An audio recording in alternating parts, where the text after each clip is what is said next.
dusenge. Turagushimye data wera udukunda uri mu ijuru, tugushimiye ineza yawe n'imbabazi zawe nyinshi bitubeshejeho, tugushimiye ijambo ryawe washyize mu isi kugira ngo ritwereke umwana wawe maze tumusobanukirwe, tumuture imitwaro yacu. Tugushimiye ijambo ry'umwuzuro unyujije mu bagaragu bawe, ryatumye dutsindwa ariko ritwerekana aho dukwiriye gutsindishirizwa. Turagushimye cyane ngo izina ryawe rihabwe icyubahiro. Bashiki bacu na bene data bafashe imyanzuro yo kuza mu butumwa bwiza no kuvugurura amasezerano, ntabwo babyishoboza, ubafate ukuboko, ubashoboze, ubabashishe, uzabarinde kunambuka no gusubira inyuma, ahubwo ubahe iterambere ry'iby'umwuka kugira ngo bihimure kuri Satani, nugaruka umukumbi mwinshi tuzakirizwa mu bwami bwawe. Komeza utuyobore muri gahunda zisigaye, ijambo ryawe uriho imbaraga, uduhe kumva no gusobanukirwa, kandi abana bawe bahe gufata icyerekezo kizima. Umwuka wawe wera atubere mwarimu n'umuyobozi, tubisabye twizeye mu izina rya Yesu, amen.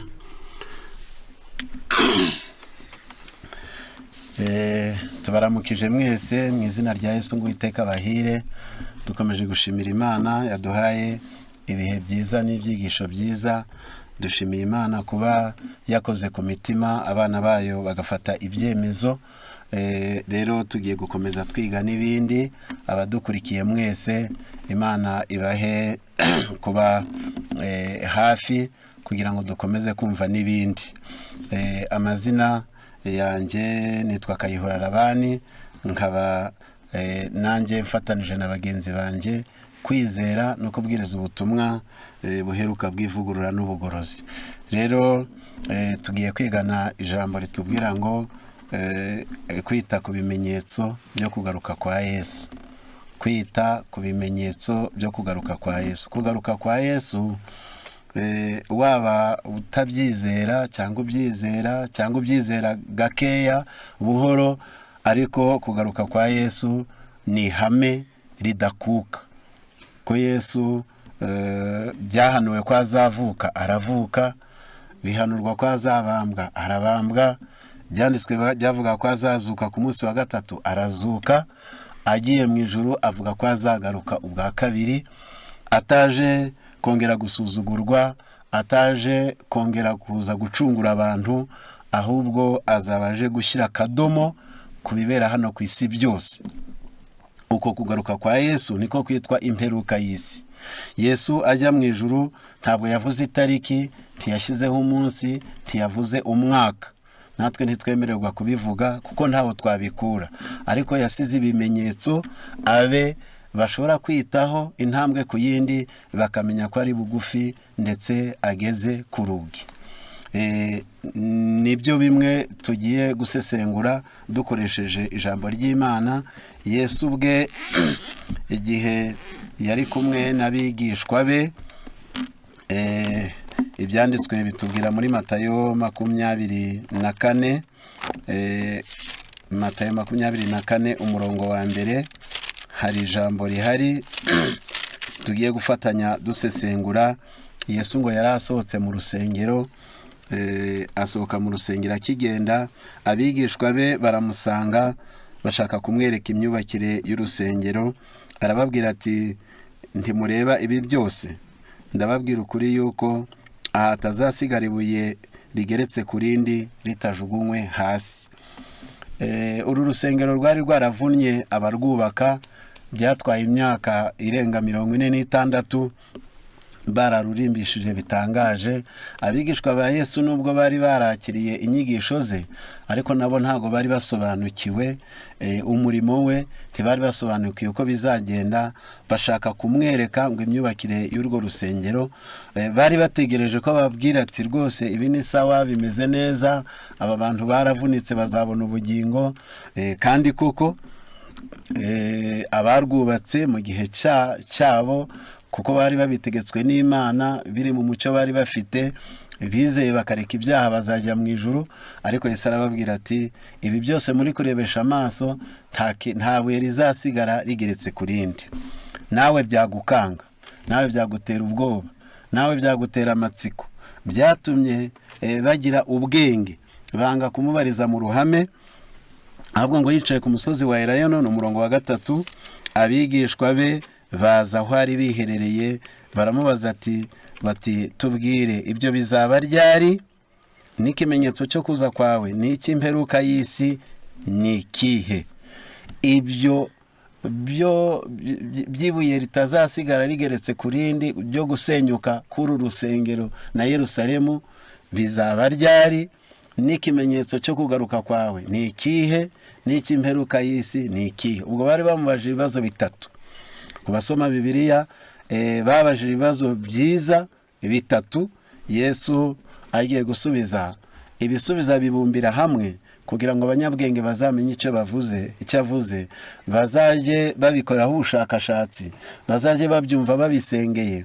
Maze Yesu arasubiza ati mwirinde hatagira umuntu ubayobya. Mbese Yesu nk'umwigisha mukuru wari uzi gucengera mu bwenge bw'abantu, mu by'ukuri ugerageje ugasoma neza ukabitekerezaho, wabona Yesu yarabashubije igisubizo kidahwanye n'ikibazo babajije. Kuko umuntu akubajije ngo bizaba ryari, icyaba ashaka muracyumva, abashaka umunsi n'itariki n'igihe. Dore ko ari nayo matsiko abari mu isi bahorana, aho kugira ngo barebe ku bimenyetso, aho kugira ngo barebe igikerereje Yesu, bahora bacokombora bashaka kumenya umwaka n'igihe, ndetse bamwe bakabihimba, abandi bakabitangaza, ibindi bigatambuka. Yesu abigishwa bari babajije igihe bizabera, babajije n'ikimenyetso. Yesu arababwira ati mwirinde hatagira umuntu ubayobya. Bisobanuye ko muri iki cyigisho cyacu ibimenyetso kiragira ibika cyangwa ibice bigeze kuri 5. Icya mbere turareba ibimenyetso byo kugaruka kwa Yesu mu ruhande rw'imyizerere iriho. Bwa kabiri turareba ibimenyetso byo kugaruka kwa Yesu mu bijyanye n'intambara na politike ziriho ku isi. Icya gatatu turareba ibimenyetso byo kugaruka kwa Yesu mu byaremwe. Icya kane turareba ibimenyetso byo kugaruka kwa Yesu mu kononekara kw'imico y'abantu. Igiheruka turaza kureba icyo twakora mu gihe tubonye ibyo bimenyetso byo kugaruka kwa Yesu byegereje. Niyo mpamvu Yesu nawe ahereye mu by'imyizerere, kuko yarababwiye ati mwirinde hatagira umuntu ubayobya. Ubwo yarabonye ko mbere kizaba ikimenyetso cyerekana ko ari hafi kugaruka mu gihe ubuyobe buzaba ari bwinshi, abayobya ari benshi. Kandi ubwo abayobya iyo babaye benshi, ubwo n'abayoba nabo baba bari bube benshi. Kuko iyo abahinzi babaye benshi hahingwa henshi. Ubwo ni ukuvuga ngo abambuzi babaye benshi n'abamburwa babaye benshi, abicanyi babaye benshi, ubwo n'abapfa baba bari bube benshi. Rero Yesu yabonye kimwe mu bimenyetso bizaranga ko ari hafi kugaruka, kimwe mu bimenyetso byaranze byabanjirije kurimbuka kwa Yerusalemu, harimo ibintu by'inyigisho ziyobya. Turiho mu gihe gikomeye cyane ko yenda iyi ngingo ntari buze kuyitindaho cyane, ko bakurikiranye neza mugenzi wanjye yayivuzeho, nubwo ibyo kuyivugaho ari byinshi. Bisobanuye ngo tuzabona ubuyobe bukomeye cyane mu by'iyobokamana, tuzabona guhindura iby'Imana yavuze mu by'iyobokamana, ahazaba abahanuzi b'ibinyoma. Ubwo ntitukivuga ngo bizaba, ahubwo ubu byaraje biriho. Hazaba hariho koroshya amahame y'iby'Imana yavuze kugira ngo abayoboke biyongere. Ibyo byose Yesu yarabivuze, yerekana ko bizaranga ko ari hafi kugaruka. Iyo dusomye mu gitabo cyo gutegeka kwa kabiri ibice ni 12, hari amagambo dusoma muri icyo gitabo 12:32 haranditse ngo icyo mbategeka cyose muje mucyitondera mucyumvira, ntimukacyongereho ntimukakigabanyeho. Iri ni itegeko ry'Imana, ariko bitewe na ya minsi twabonye y'imperuka, mu gitabo cyitwa Maranatha paje 95, reka turebe ko aya magambo twayasoma tukayabona. Haranditse ngo murambabarira gato mpere kuri 286 hanyuma ngaruke aho nari mbabwiye. 286 haranditse ngo mu rusengero rwo mu ijuru haboneka isanduku y'isezerano yarimo ibisate bibiri by'amabuye byanditsweho amategeko y'Imana. Ibyo bisate by'amabuye bizavanwa mu bubiko bwabyo aho bihishwe, kandi tuzabibona biharatuweho amategeko 10 yanditswe n'urutoke rw'Imana. Ibyo bisate by'amabuye kuri ubu biri mu isanduku y'isezerano, bizaba umuhamya wemeza abantu ukuri kw'iby'amategeko y'Imana dusaba. Abafite imitima n'ibitekerezo by'ubuhangazi bibwiye ko bafite ubushobozi buhagije bwo guhindura ibihe n'amategeko y'Imana. Ndasubiramo, abafite imitima n'ibitekerezo byo guhangara. Buriya umwana ahangaye kuvuguruza amategeko ya se twabona byacitse, ariko ntabwo biba bikomeye cyane nk'abantu bahangaye guhindura amategeko yashyizweho n'Imana, yashyizweho na Yehova, bakavuga yuko ayo mategeko atagifite agaciro, abandi bakavuga ko yashiriye ku musaraba, cyakora bamwe ari ukubyihendaho. Ariko guhindura itegeko ry'Imana irizwi cyane ni iri rya 4 rivuga ngo bibikwe kweza umunsi w'isabato, none ariho samedi, ariwo munsi Imana yashyizeho. Abantu bagahangara n'ugushotora n'ugukora Imana mu jisho, ni ikimenyetso cyerekana ko turi mu minsi y'imperuka. Ngo bahangaye bibwiye ko bafite ubushobozi buhagije bwo guhindura ibihe n'amategeko y'Imana, ariko amategeko y'Imana aratekanye mu bushinguranyandiko bwo mu ijuru, mu isanduku y'Imana arahari mu mwimerere wayo. Amwe yanditswe ku bisate bibiri by'amabuye. Nta mutegetsi n'umwe wo ku isi ufite ubushobozi bwo gukura ibyo bisate mu bubiko bwabyo bwera aho ahishwe munsi y'intebe y'ihongerero. Amategeko y'Imana nubwo umuntu yakwibwira ngo ayakuyeho, ntabwo ashobora kuvaho, ahubwo rihora rigushinja kuko ryashyizweho n'Imana.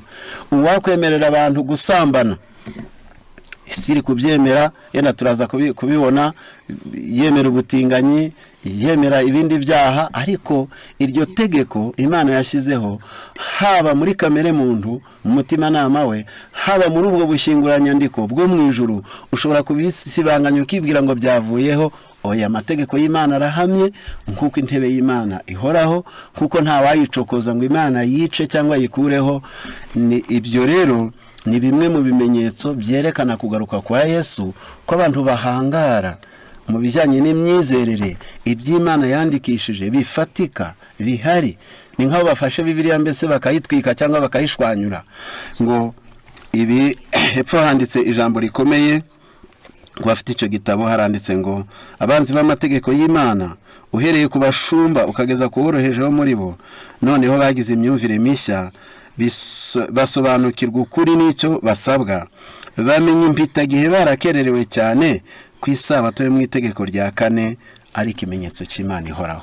Aha bari kwerekana mu cyago cya 7 ubwo iherezo ry'ibihe rizaba rigeze, abantu bazasobanukirwa ngo by'impitagihe, ngo uhereye ku bashumba abayobozi ukagera ku boroheje, bazasobanukirwa ko bagendeye mu myizerere iyobye, biri muri cya kimenyetso cy'iminsi y'imperuka. Page 95 y'icyo gitabo n'ubundi haranditse ngo ubu Satani ashishikajwe cyane no gukina n'ubugingo bw'abantu kuruta mu bihe byashize.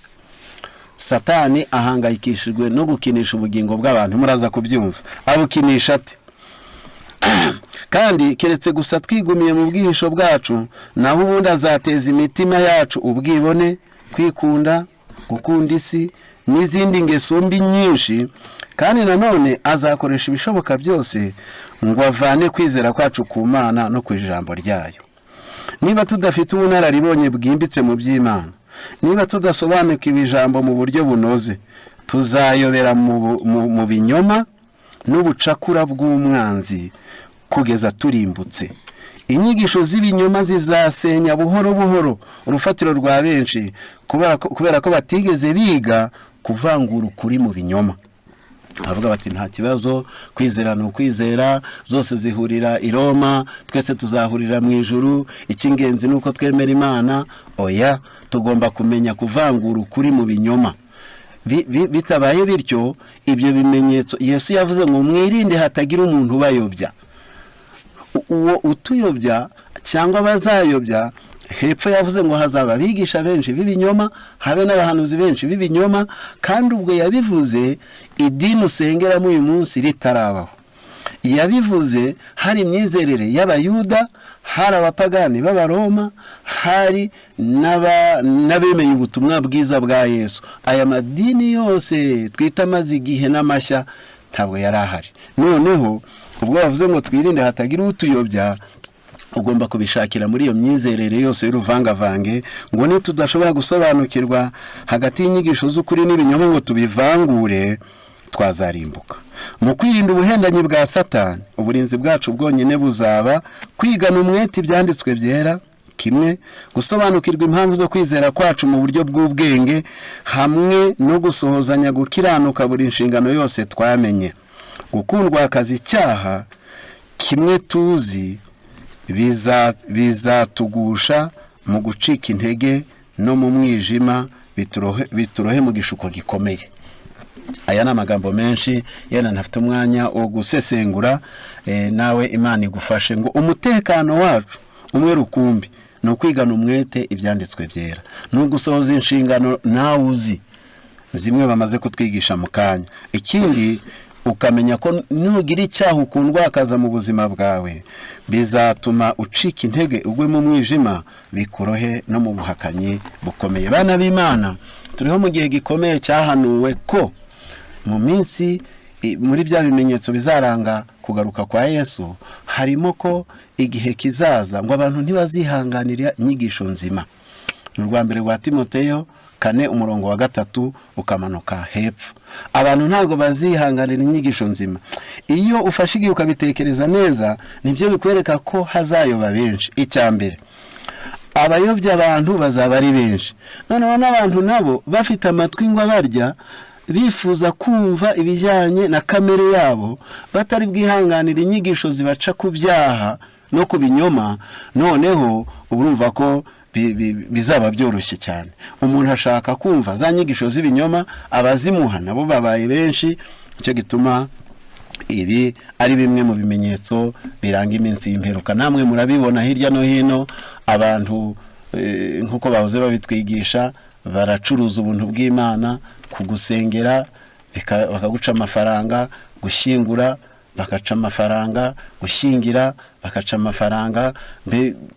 Ibintu byose byahindutse ubucuruzi mu by'iyobokamana. Ibyo Yesu yari yarabibonye, aravuga ngo mwirinde hatagira ubayobya. Kandi nimubona ubwo buyobe bugenda bwiyongera, bizababera ikimenyetso ko kuza kwa Yesu kuri hafi. Umuntu umwe mu bihugu by'abaturanyi aherutse kwiyita Yesu, ashaka abayoboke, aranababona da, aravuga ati ni njyewe Yesu, ati mwe kuzategereza undi. Nuko baramuyoboka benshi, ariko bigeze nyuma hagira bamwe bagira agatekerezo, baravuga bati ariko uyu yaba ari Yesu koko?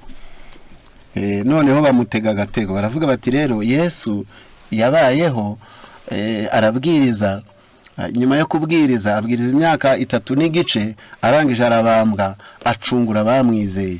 None nawe waratubwirije, imyaka imaze kurenga 3, twarabyizeye, tugomba gutegura igiti n'imisumari tukakubamba, none ugapfira ibyaha byacu. Umugabo abona kandi bakomeje, agira ubwoba, arangije nyuma y'iminsi 2 yaratorotse, baramushaka baraheba. Ese kubera iki abantu bagira ubwenge mu bindi bisanzwe, mu by'ukuri ko kuriganya amafaranga yawe cyangwa isambu yawe cyangwa ikindi kintu biba bigoye? Hari ubwenge dukoresha, ariko ugasanga mu by'iyobokamana abantu bagize icyizere cyubatse ku busa. Tugomba kugenzura urufatiro rw'ibyo twizera, tutagendeye ku byo abayobozi b'idini batubwira, ahubwo tukagendera ku byanditswe. Aho badusomeye ibyanditswe biravuga ngo ushaka kubaza nabaze. Noneho tukabaza izo ingingo z'ibyo kwizera, kugira ngo ejo tutazagendera mu kigare twibwira ngo turajya mu ijuru Yesu yaza akavuga ngo nimumve imbere mwabivume mwe.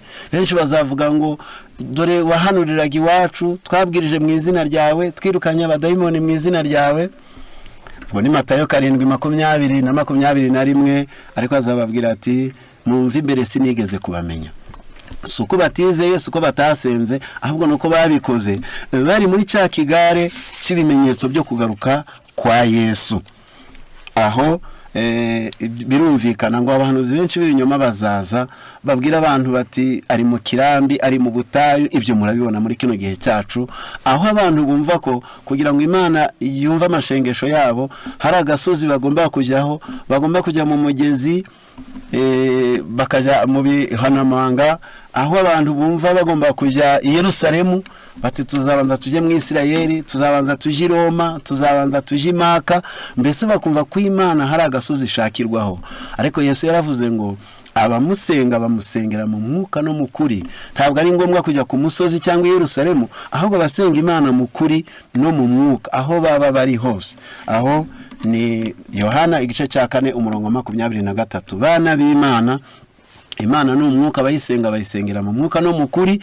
Ndetse muri Matayo 6 hari aho yavuze ngo nushaka gusenga nguza kingura urugi rwawe, nguje mu cyumba, ngukinge, gusengere so ahiherereye. Imana ireba ibyiherereye, izumva gusenga kwawe. Ese ntiwumva ko yatwemereye no gusengera mu nzu yawe? Ahantu waburi, Imana ntabwo iri kure y'umuntu wese.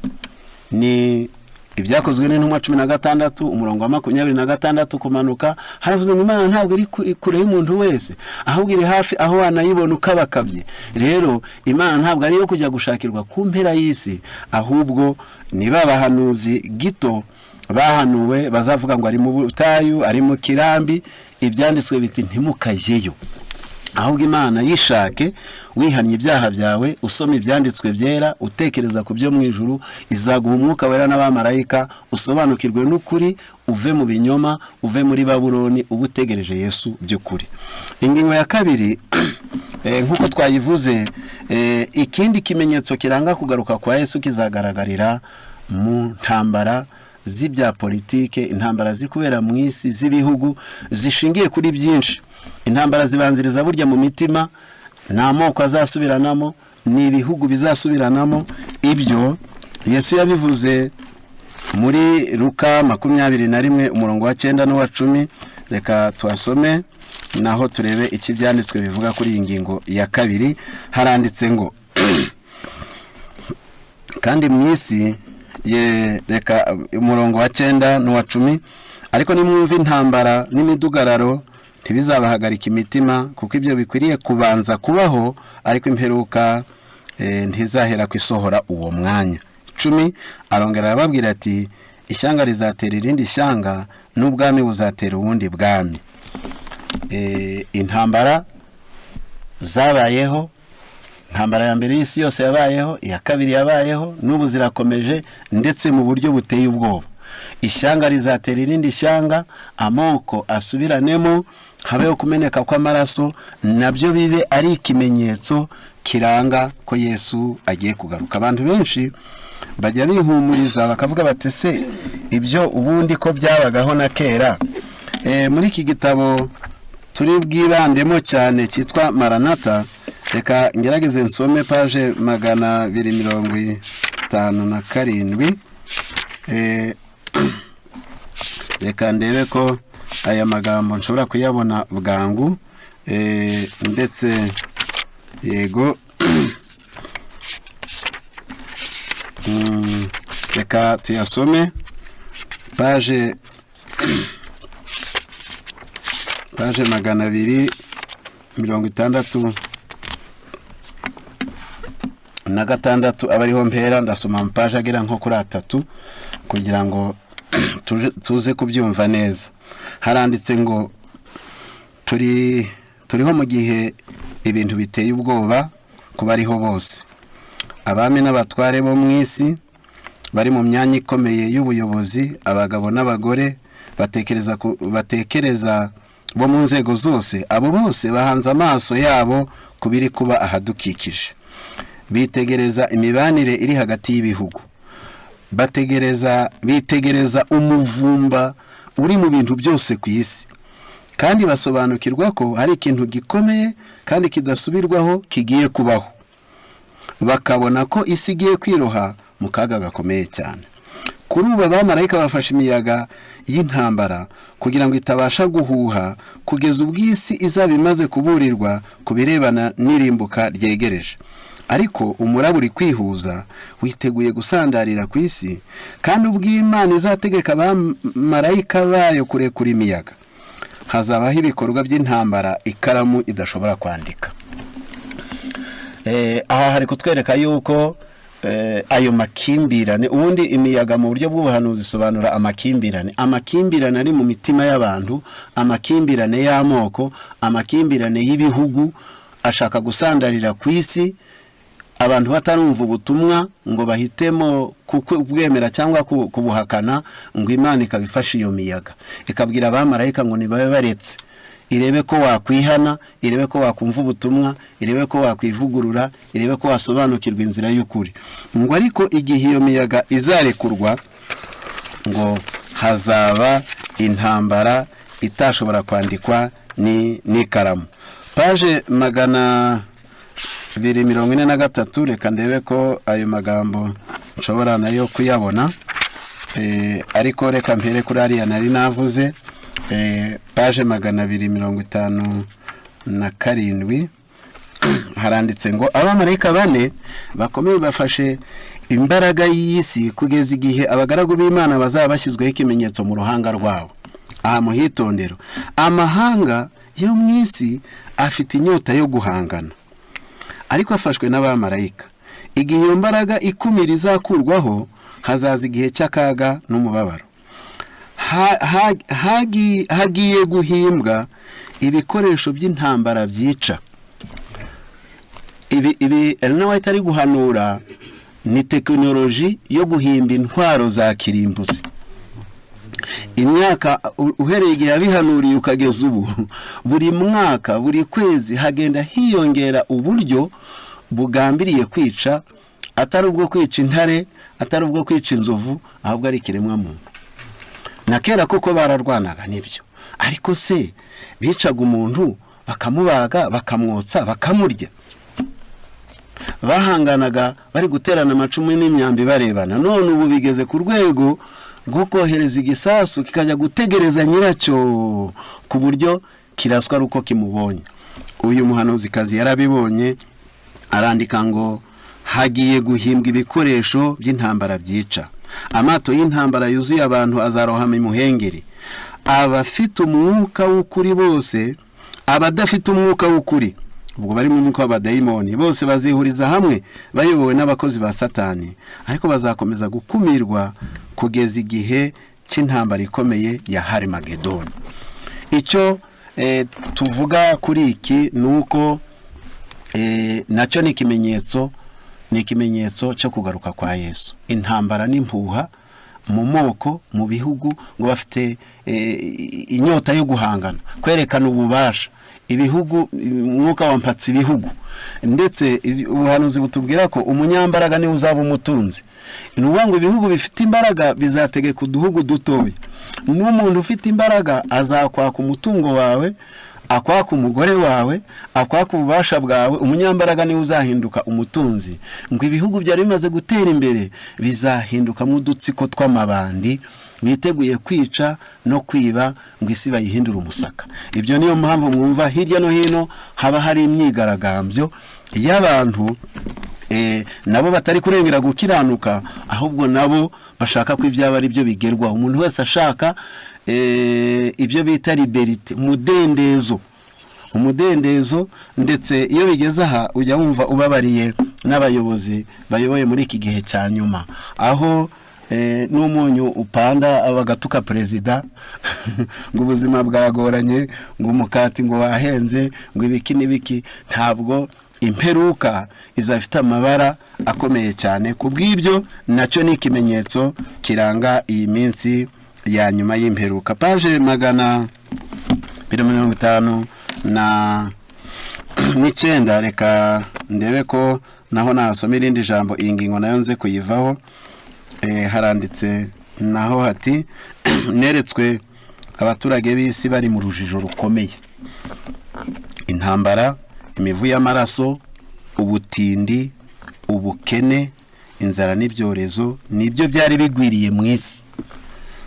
Namwe nimurebe impunzi zimaze kuzura ku isi, ngo ubukene hari abandi bari kubimena, ngo abantu bari mu rujijo, nawe ntazi uko ibintu byagenda. Iyo uri gukurikirana ibibera hano ku isi, kwa kundi twabonye umunyambaraga za umutunzi, umunyambaraga azagafata akarere, abaturage batiyenda turaramukaho kabiri, bamara kumwishimira undi akabamukuyeho nimugoroba, wa undi nawe bakongera bati turakuyobotse, ngo abaturage bazaba bari mu rujijo muri iyi minsi y'imperuka. Intambara, imivu y'amaraso, niko hati harakomeje hati neretswe abaturage b'isi bari mu rujijo rukomeye. Intambara, imivu y'amaraso, ubutindi, ubukene, inzara, ibyorezo nibyo byari bigwiriye mu isi.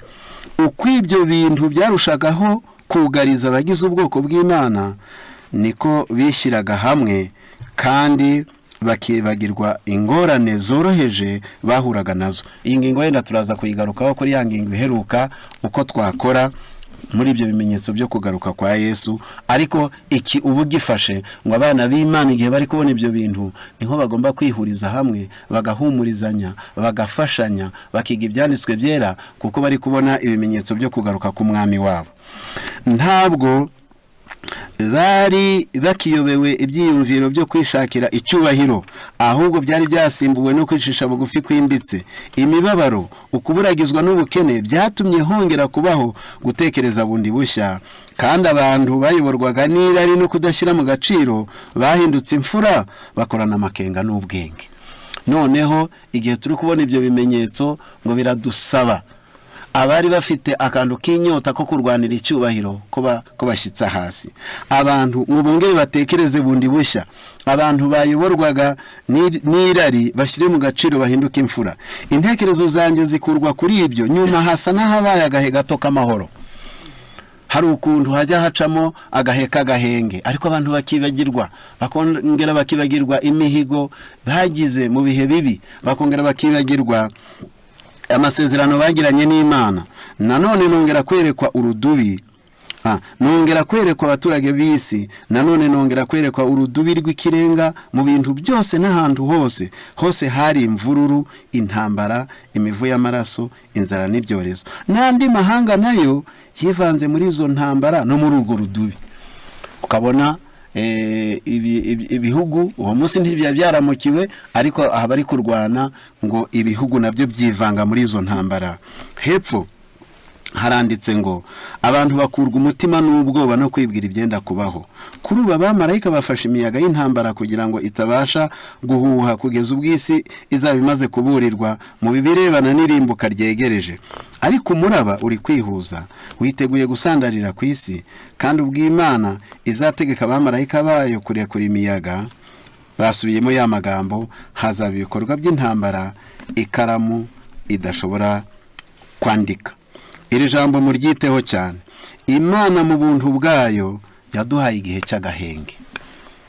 Wewe unteze amatwi, ushobora kuba umaze umwaka utarahunga, ushobora kuba umaze imyaka 2 utarafashishwa twa tundi bakurengeye, ahubwo ari wewe uri gukoresha amaboko yawe. Ako gahe k'agahenge Imana yaguhaye, dore ngo icyo wagomba kugakoresha cyangwa icyo usabwa kugakoresha. Ubushobozi bwose Imana yaduhaye bugomba gukoreshwa mu murimo twashinzwe n'Uwiteka ngo dukorere abari kurimbukira mu bujiji. Ako gahe tugomba kugakoresha, tugomba kukaronka, tugomba kugaprofita. Rero bana b'Imana, intambara, impuha zazo n'ibiri kubera ku isi byose biradutungira agatoke ko biri gutebutsa kugaruka kwa Yesu. Biradusaba gukoresha ubwenge Imana yaduhaye, dusanga umuremyi wacu kugira ngo tugire ibyo duhindura. Ingingo ya 3 nirebana n'ibimenyetso byo kugaruka kwa Yesu, ariko bishingiye mu byaremwe. Ibyaremwe biri kuvugwa ni izuba, ni ukwezi, ni inyenyeri, ni ubutaka, ni amazi. Ibyaremwe, ijambo ry'Imana ritubwira muri Matayo 24 uhereye ku murongo wa 29, ko izuba rizijima, ukwezi ntikuve umwezi wako, ndetse ko imbaraga zo mu ijuru zizanyeganyega. Ntabwo ari ibyo gusa, ahubwo muri cya gitabo cya Luka 21:11 haranditse ngo kandi mu isi hamwe na hamwe hazaba ibishitsi bikomeye, kandi hazabaho inzara n'ibyorezo by'indwara, hazabaho n'ibitera ubwoba n'ibimenyetso bikomeye biva mu ijuru. Ibimenyetso byo kugaruka kwa Yesu bigaragarira mu mitingito y'isi, bigaragarira mu gutoboka kw'ibirunga, bigaragarira mu biza, aho amazi n'umuriro byihuriza hamwe bigakora ibara, bizagaragarira mu ihindagurika ry'ibihe, igihe abantu bari bategereje imvura hakava izuba, igihe abantu bari bategereje izuba hakaza imvura izana imyuzure. Ibyo byose nabyo bizaba ari bimwe mu bimenyetso byo kugaruka kwa Yesu. Mu gitabo cy'Abami n'Abahanuzi urupapuro rwa 212 handitse aya magambo: L'état est proche où le monde connaîtra une douleur que nul ne sera capable de soulager. Igihe kiregereje ubwisi izagera mu mibabaro umwana w'umuntu atashobora gutangira igisubizo cyangwa atashobora guhumuriza. L'esprit de Dieu se retire de la terre. Umwuka w'Imana ari gukurwa ku isi buhoro buhoro. Les cataclysmes se succèdent à une cadence accélérée. Ibyago biragenda byiyungikanya ubudakuramo. Que des fois n'entendons-nous pas parler de tremblement de la terre? Ni kangahe tutumva imitingito y'isi, ukumva ngo imigi ikomeye, ubutunzi buremereye, abantu ibihumbi bapfuye, abandi bahunze bitewe n'imitingito. Les lourdes pertes de vie humaine et de biens de matériel, maze ubuzima bw'abantu bukahashirira, ndetse n'ibikoresho, ibintu byari bikomeye bihenze by'agaciro, amazu y'amaetaje ureba amaso ntagereyo, ibyo byose bikagenda bigashira. Ngira ngo mwarabibonye ku bantu bakurikirana ibinyamakuru, ku bantu bakurikirana ibibera ku isi, hamwe haba hari intambara, ahandi hari imitingito, ahandi hari imyuzure, ngo bigahitana ubuzima bw'abantu n'ibintu. Avis humaine, ces calamités résultent des déchaînements capricieux des forces de la nature. Mu mirebere y'abantu babona ko ibyo biza n'ibyo byago byazanywe no kwibirindura kw'ibyaremwe gusa, désorganisé et délégué, bikaba bitaratunganijwe neza kandi ngo birindwe. Échappant au contrôle de l'homme, bikaba byacitse mwene muntu, bakavuga bati nuko babipanze nabi, nuko batubatse neza, nuko batashyizeho imirinda nkuba, nuko ibintu batabitunganije. Abantu bagasobanura ko, nigeze numva umuntu umwe, ngira ngo ni mu gihugu cya hano muri Afurika, habaye imyuzure iragenda ikubita mu mujyi, amazu arasenyuka. Umuyobozi umwe ari kubahumuriza aravuga ati tugiye gukora ibishoboka byose ku buryo ibi bintu bitazongera. Ariko urukumva ko iyo mvura n'imiyaga ntago baba bitegeka, ntago byashoboka. Ngo bo batekereza ko ngo byaba ari kubasoba, akaba ari ibintu bashobora gukosora. Mais ce sont les moyens employés pour Dieu pour chercher à éveiller chez tous les sentiments de danger qui courent. Ariko ubwo ni uburyo Imana yemera ko bubaho kugira ngo bukangure ibitekerezo by'abantu bamenya akaga barimo. Abantu kubera ko ya mategeko y'Imana barayahinduye, ubusinzi babuhaye ijambo, ubusambanyi bwaremewe, amategeko y'Imana arahindurwa, Imana abantu barahakana kwitabaho. Hari n'abajya bakora amavuna rwose yo kwerekana ko Imana itariho, akabwira abantu ati niba Imana iriho ni inyica, ati nyihaye iminota 5, ati iminota 5 nishira ntapfuye, byabyerekanye ko itariho. Ibyo byose Imana ntabwo izakomeza kubyihanganira, ahubwo hari ibintu bimwe izajirekura ngo nibura habe akantu ko gukanguka mu bitekerezo, bamenye ko hejuru y'ubushobozi bwo mu isi hari indi mbaraga yaremye isi, kandi igihe kimwe izayishyiraho iherezo, umuntu wese agahembwa ibikwiriye ibyo yakoze.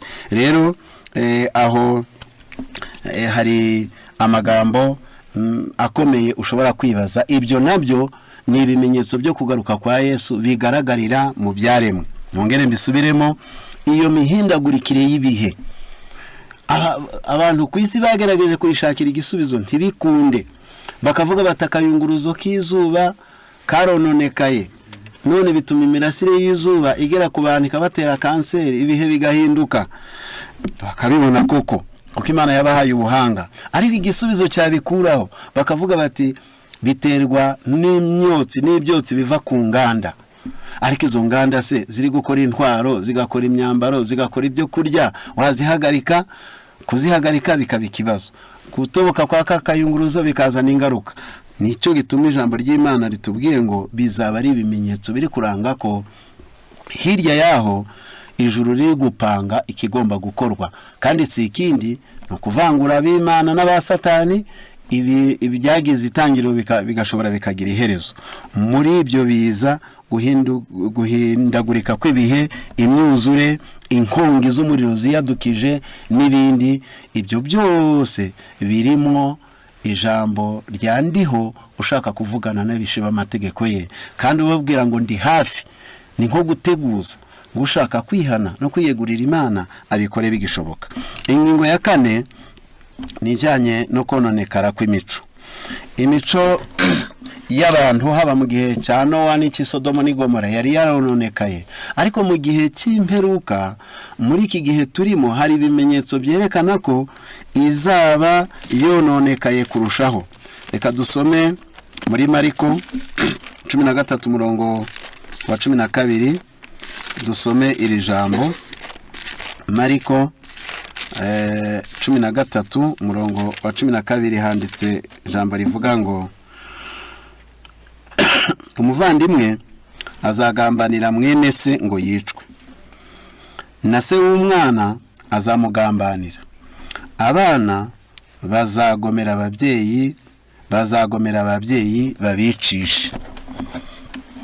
Amasano y'umwana n'umubyeyi arakomeye cyane, nubwo dufite andi masano duhuza, ariko nawe icyaha aho kimaze kugeza umuntu kononekara, aho kumaze kumugeza kugeza igihe umwana wibyariye umugambanira ngo yicwe, umwana akicisha ababyeyi, ari gushaka amafaranga, ari gushaka amasambu, ashaka ibyo yageraho. Umuntu ntamenye umubyeyi wamubyaye, wamuhetse, wamureze, wamubeshejeho afatanije n'Imana, ahubwo akajya amubwira ati mva imbere, ntabwo ngushaka. Imico y'abantu, ingeso zabo zizaba zimaze kononekara. Ni nabyo tugenda duhura nabyo muri iyi minsi, nk'uko yenda dushaka kubisoma gato muri iki gitabo cy'intekerezo, imico n'ubumuntu, igitabo cya mbere, paje 233, handitsemwo iri jambo rikomeye. Ndasaba ko turikurikirana. Haranditse ngo 233, abagabo, abagore n'abasore bugarijwe no kononekara. Akaga ko mu mico mbonera kugarije bose, abasore n'abasaza, kagenda kiyongera umunsi ku wundi. Nahimaze kubisobanura, zarononekaye ingeso mu gihe cya Nowa kugeza igihe bajya bisekera Nowa, bakabona ari kuvuga ibintu bitabaho, ngo bajyaga no gupima imigezi, batari ku imvura ari kuvuga izaturuka hehe, bakajya gupima inyanja, bakazana resulta zivuga ngo nta kimenyetso tubonye ko imvura izagwa. Kariya n'agasaza kataye umutwe, imiburo barayisekera, batahubwo reka turye tunywe twinezeze kuko ejo tuzapfa. None ngo uko imyaka igenda yiyongera, nabyo byariyongereye kononekara. Akajagari mu mico mbonera, ariko twakwita kononekara, kari gukorera ahantu hagari kandi gafite imbaraga yonona, ikora itera irari, kandi ni ya kidayimoni ku bagabo, ku bagore, ku basore biyita ko ari abakristo. Iki ni nacyo kibabaje cyane. Uwari kugira ngo bikorere muri rya tsinda ryitwa abapagani badafite ahantu basengera. Ariko ngo uku kononekara k'umugore uri gufata uburozi akabuha uwo bashakanye, k'umuntu uri kukononekara imico akumva adashaka gushaka umugore ahubwo agashaka umugabo kandi agashaka ko idini ribyemeza, aho umuntu ari kureka kunywa amazi, akareka kunywa amata, akareka kunywa fanta, akumva ashaka kunywa ibiyobyabwenge bimusarisha. Imico y'abantu imaze kononekara, aho abagore bamaze guhinduka abasinzi, ngo n'abadayimoni babagezemo. Satani arakoresha imihati yitangaje kugira ngo atere abagabo n'abagore bashingiwe kimwe n'abana ndetse n'abasore gukora ibikorwa byanduye. Ibishuko bye byakirwa neza mu mitima myinshi kubera ko itigeze yubakwa ngo yezwe, ibonezwe kandi itunganywe n'ukuri kubavuga ko bizera. Ndihutira hepfo ku ijambo n'umuce rikomeye cyane ngo ku gacuri kamanuka, ngo Satani agejeje abantu ku gacuri. Ubwo ni mu birebana n'imico.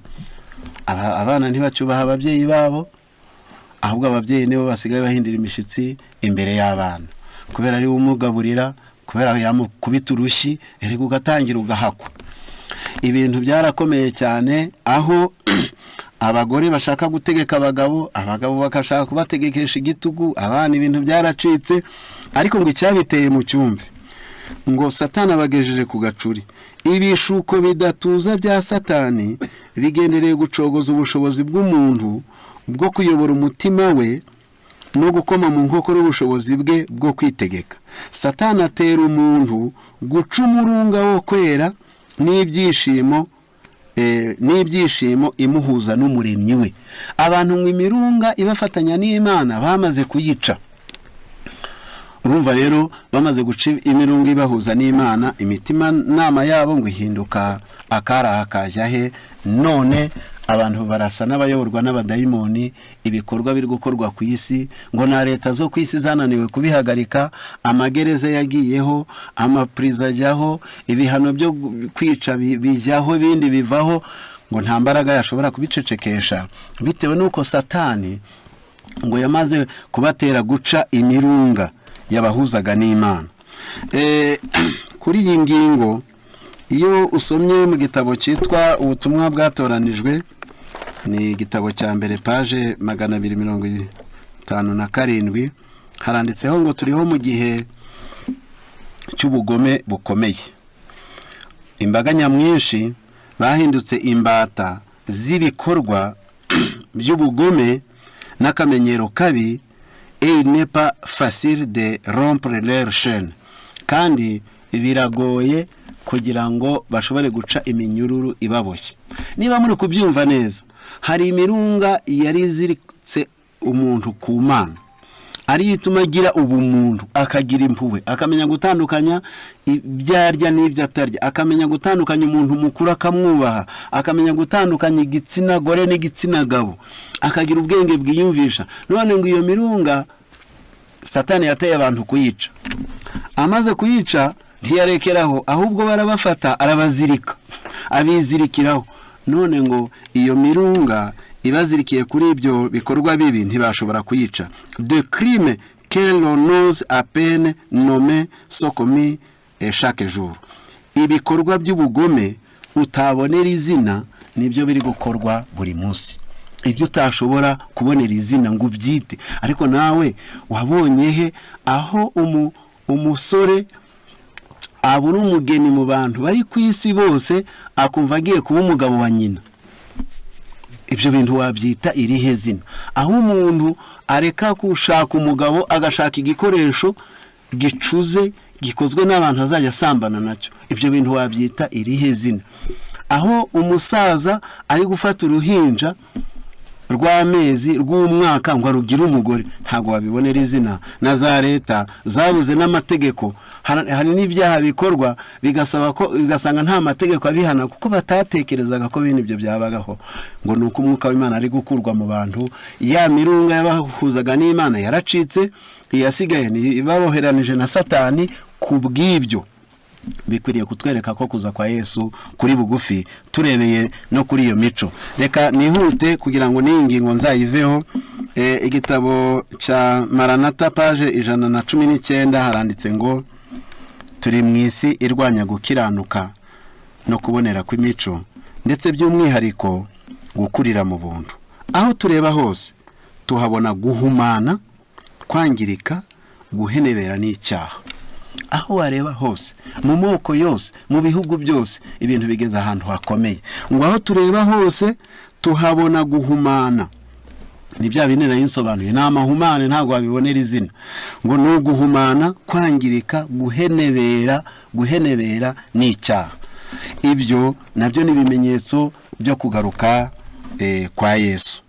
Igihe tubonye ibyo byose rero, hari ibyo dusabwa gukora. Ijambo ry'Imana ryatubwiye ni byinshi, ariko ndavugamo bikeya. Muri Luka 21:28 haranditse ngo, nimubona ibyo byose bitangiye kubaho, muzubura imitwe yanyu, kuko gucungurwa kwanyu kuzaba kwegereje. Matayo 24:14 hatubwira ko ubutumwa bwiza bw'ubwami buzigishwa mu isi yose. Ngo bisobanuye ngo ibitekerezo byacu tugomba kubyerekeza ku Mana, tugomba kwihana tugifite igihe, tugomba kubwiriza ubutumwa bw'ukuri ngo bugarure abantu, bavane muri iyo minyururu ya Satani, bagarukire Imana, bave mu binyoma baze mu kuri. Nibyo dusabwa gukora muri iki gihe cya nyuma, njyewe nawe.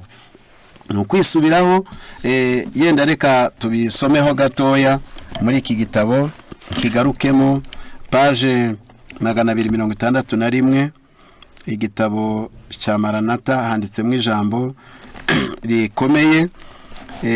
Uriya murongo wa Matayo 24, igihe ubugome buzaba bugwiriye, dusabwa kwegerana tukagira urukundo, kuko buriya bugome na biriya byaha bifite gukonjesha ubukristo bwawe, byatuma byivangamo mu bitekerezo nubwo utabigiyemo kandi ukaburanduye. Ikizadukingira ni ukwihana, ni ukubwiriza bwa butumwa, ni ukubura imitwe yacu tukareba mu ijuru. Nubwo tuzaba tukiri ku isi, turya, duhinga, ducuruza, ariko ibitekerezo byacu bigume ku kugaruka kwa Yesu, ugiye kuzashyiraho akadomo kubera muri iyi si, umuntu wese agahembwa ibikwira ibyo yakoze. Ubwo butumwa buheruka, reka tubusomeho kuri iyi page 261. Ubutumwa bukomeye kandi bwera bw'umuburo bugomba kuvugwa mu birere bigoye cyane kuruta ibindi muri iyi si yuzuye ibyaha byinshi, no muri ya migi, no muri babatinganyi, no muri bya, ngo bose bakwiriye kuburirwa n'ubu butumwa buheruka. Ahantu hose umucyo w'ubutumwa bukomeye bw'abamarayika batatu taragera, buri wese agomba kugerwaho n'irarika riheruka rimutumira mu bukwe bw'umwana w'intama. Ubwo nawe bwakugezeho, bwanyuriye mu ikoranabuhanga, bwanyuriye mu wakuraritse, bufite aho bwagusanga, ngo bukwiriye kubwirizwa abantu bakabona irarika. Icyo nkundira Yesu ni uko akubwira ngo weho ngwino ukuri n'ubushwambagara bwawe, si ngombwa kujya kwitunganya kuko ntiwabishobora. Aravuga ngo mwese abarushye n'abaremerewe nimuze munsange ndabaruhura. Icyo twakora turi kubona ibyo bimenyetso biri kwiyungikanya, ni ukwihana, ni ukubura imitwe yacu tukareba mu ijuru, ni ukubwiriza ukuri mu mpano Imana yaduhaye. Hepfo, ubutumwa bw'ukuri kw'iki gihe bugomba kubwirizwa ikirorero ku kindi, umuji ku wundi, ndetse n'igihugu ku kindi, atari mu buryo bwo kwigaragaza inyuma, ahubwo mu mbaraga y'Umwuka Wera. Ubutumwa bw'imbaraga, ivugurura y'ubuntu bw'Imana buzamamazwa mu bihugu byose hatitawe ku miterere y'ikirere cyabwo, kugeza ubwo ukuri guhetura isi. Noneho igihe turi kubona iyo miyaga igifashwe, igihe turi kubona ibimenyetso mu byaremwe, igihe tubonye ibimenyetso mu myizerere, igihe turi kubona ibimenyetso mu kononekara kw'imico, turasabwa kubura imitwe yacu, turasabwa kwiga ibyanditswe byera, turasabwa no kubwiriza ubu butumwa bw'ukuri, ngo tutitaye ku mipaka y'ibihugu. Bisobanuye ngo abaremwe bose barabukeneye, abakire, abakene, abirabura n'abazungu. Isi igomba kumurikirwa. Hepfo haranditse ngo ukuri kuboneka mu butumwa bwa marayika wa mbere n'uwa kabiri n'uwa gatatu bugomba kubwirwa bo mu mahanga yose n'imiryango yose n'indimi zose n'amoko yose. Bugomba kumurikira mu mwijima muri buri mugabane, kandi bukagera mu birwa bya kure byo mu nyanja. Ntibikwiriye ko dutinda gukora uyu murimo. Intekerezo n'inyikirizo yacu igomba kuba iyi ngo mukomeze mutwarane mujye mbere. Abamarayika bo mu ijuru bazaturangaza imbere, badutegurira inzira tunyuramo.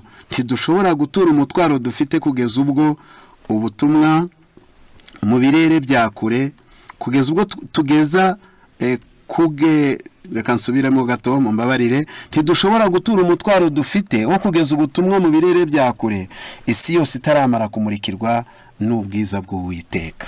Niba mwabyumvise yenda dusoma ahaheruka, nuko igihe turi kubona ibyo bimenyetso byo kugaruka kwa Yesu bitari ibyo gushakisha, bitari iby'amatariki, ntabwo ari iby'amayerekwa, ntabwo ari ibyo guhanura, ahubwo biranditse, biragaragara, birafatika.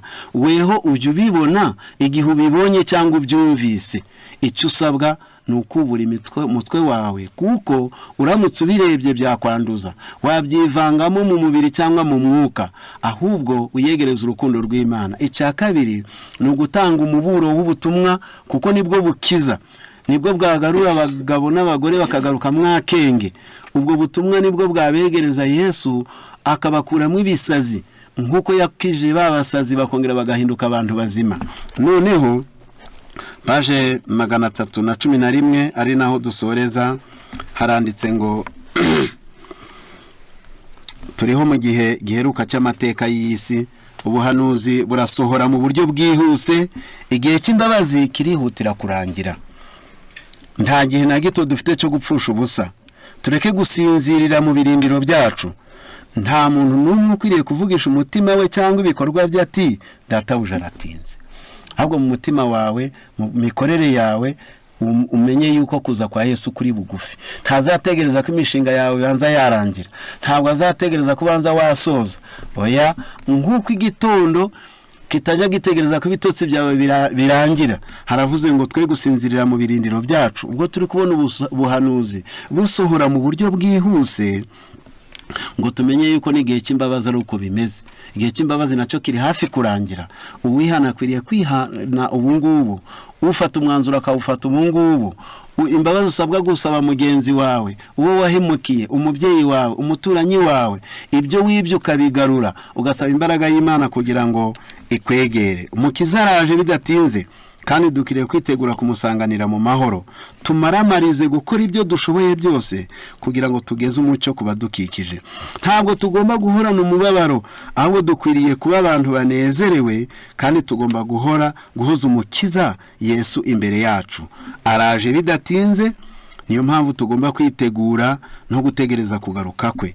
Mbega ukuntu bizaba bishimishije kumubona no guhabwa ikaze nawe nk'abacunguwe nawe. Twategereje igihe kirekire, ariko kwizera kwacu ntikugomba gucogora. Iyaba twashoboraga gusa kwitegereza umwami mu bwiza bwe, twagahiriwe by'iteka ryose. Ndumva ari nkaho naranguruye nti iwacu imuhira twegereje igihe ubwo Yesu azaza afite imbaraga n'ubwiza bwinshi, kugira ngo ajyane abacunguwe mu rugo rwe rw'iteka ryose. Twegereje igihe kirekire, twategereje igihe kirekire kugaruka k'umucunguzi wacu, ariko ntawe uzi umunsi nyirizina iryo sezerano rizasohoreraho. Ariko bidatinze tuzaba mu rugo rwacu twasezeraniwe, aho Yesu azatuyobora ku ruzi rw'amazi abeshaho, atemba ku ntebe y'ubwami, kandi azadusobanurira ibigeragezo bishishana iby'ubwenge n'ubuhanga bw'Imana bwemeye ko ducamo hano ku isi, kugira ngo bitunganye imico yacu. Aho tuzitegereza neza ubwiza bwa Edeni ivuguruye, tuzarambika ku birenge by'umucunguzi amakamba yaratamirije ku mpanga zacu, maze dufate inanga z'izahabu, tuzuzuza ijuru ryose indirimbo zishimwe, duhimbaza uwicaye ku ntebe y'ubwami. Reka muri uyu mwanya Imana igufashe umenye ko kuza kwa Yesu kwegereje, niko kuzashyira akadomo ku mibabaro, ku ntambara, ku kayubi, ku nzara, ku bukene, ku bibazo, ku ntambara. Niwe uzafunika ibyo byose, ariko se bizagusanga he? Hari n'igihe bizasanga warapfuye, hari n'igihe bizasanga ukererewe, wakwinangira. Icyo ukwiriye gukora, ukwiriye kugikora ubu. Wafite icyo gitabo yose nyasoma, ni paje 107. Icyo ukwiriye gukora gikore none. Akanya ufite naka none, kubera ko ugifite ubuzima, ubwenge bwawe ushobora kumva no gusobanukirwa. Reka ubwo kugaruka kwa Yesu ibimenyetso bitweretse ko kuri bugufi cyane, natwe imibereho yacu tuyegurire umukiza, maze atwezeho imyanda yacu yose. Kandi dufite icyemezo cyo kuba mukuri, dufate icyemezo cyo gusanga Yesu, dufate icyemezo cyo kwihana, dufate icyemezo cyo kuba ingirakamaro, dufate icyemezo cyo kuba ingirakamaro ku bandi, ngo Yesu nagaruka tuzahabwa ubugingo buhoraho mu izina rya Yesu.